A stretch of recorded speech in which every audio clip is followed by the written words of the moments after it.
très heureux de recevoir encore un message d'espoir, parole d'espérance, parole de vie. Nous traitons du thème de quelle race es-tu? Voyez-vous, la race à laquelle on appartient peut avoir une incidence profonde sur le traitement qu'on peut recevoir tous les jours, que ce soit dans la rue, que ce soit en voyage, que ce soit à une frontière. Alors, l'importance pour nous de la race permet d'avoir un traitement qui soit subséquent.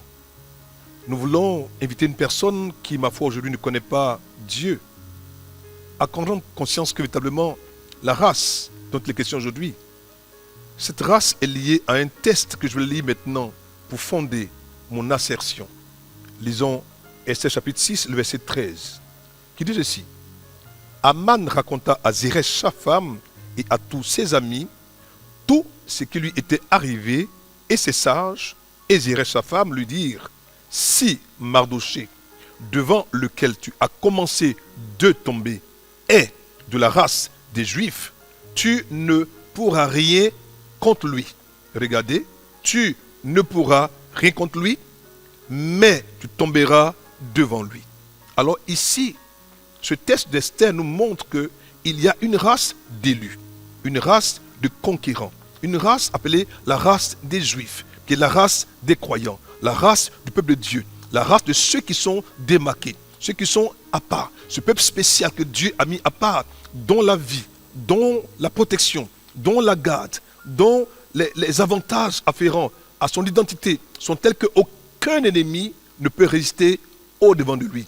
Par conséquent, aujourd'hui, je vais nous inviter en donnant notre vie au Seigneur comme Seigneur et Sauveur personnel et que nous sommes convertis. Alors de facto, nous devenons enfants de Dieu et nous devenons donc enfants de la race bénie de Dieu, donc de la race des Juifs. Par conséquent, si un ennemi des eaux, s'il est contre toi, il tombera devant de toi.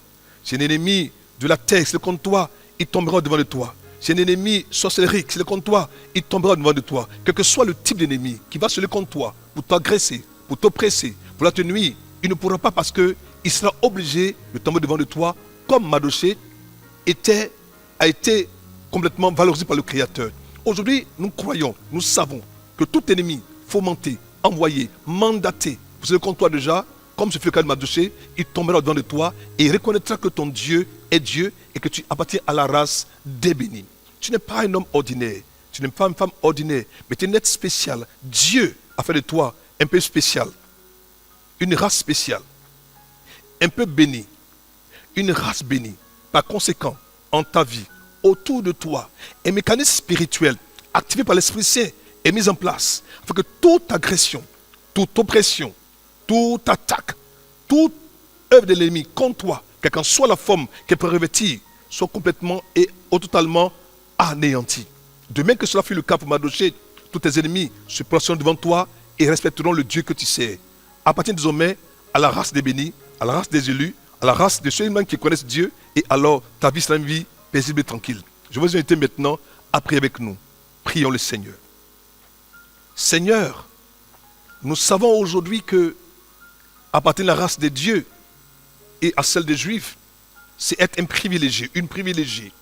Alors que mon frère m'écoute, alors que ma soeur m'écoute, alors que ce frère et cette soeur prennent conscience de qui ils sont, de leur identité, appartenant à cette race bénie de Dieu, nous savons que tout ce que Satan, ses démons et ses agents planifieront ou diront contre nous, cela ne prospérera pas. Mais au contraire, ils tomberont devant de nous et la victoire sera notre part et notre portion. Je vais croire maintenant, notre Père, que tu le feras ainsi pour toutes ces personnes qui aujourd'hui encore ont été un message d'espoir. Garde-les, bénis-les, soutiens-les. C'est au nom précieux, au nom puissant, au nom merveilleux de Jésus-Christ que nous avons prié et tout le monde dit Amen.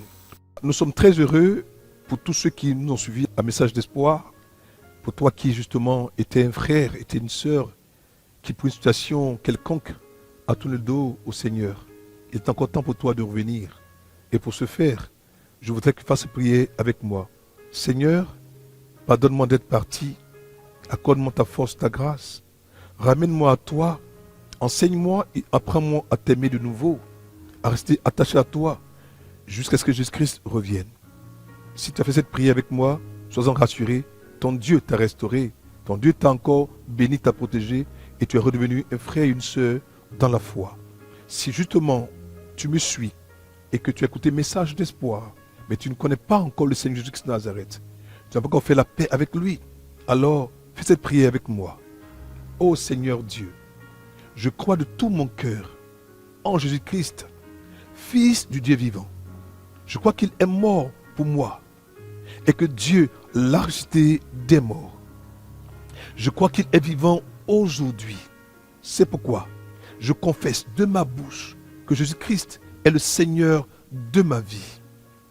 À partir d'aujourd'hui, par lui et en son nom, j'ai en moi la vie éternelle. Je suis né de nouveau. Seigneur, merci d'avoir sauvé mon âme. Je suis désormais un enfant de Dieu. Alléluia. Si cette prière a été faite dans la foi, comme tu as prié avec moi maintenant, sois-en assuré.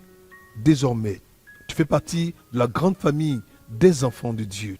Ton Dieu t'aime et te gardera et te préservera. Alors, que Dieu te bénisse, qu'il te garde, qu'il t'accorde sa vie et son shalom. Porte-toi bien, à très bientôt. Au revoir.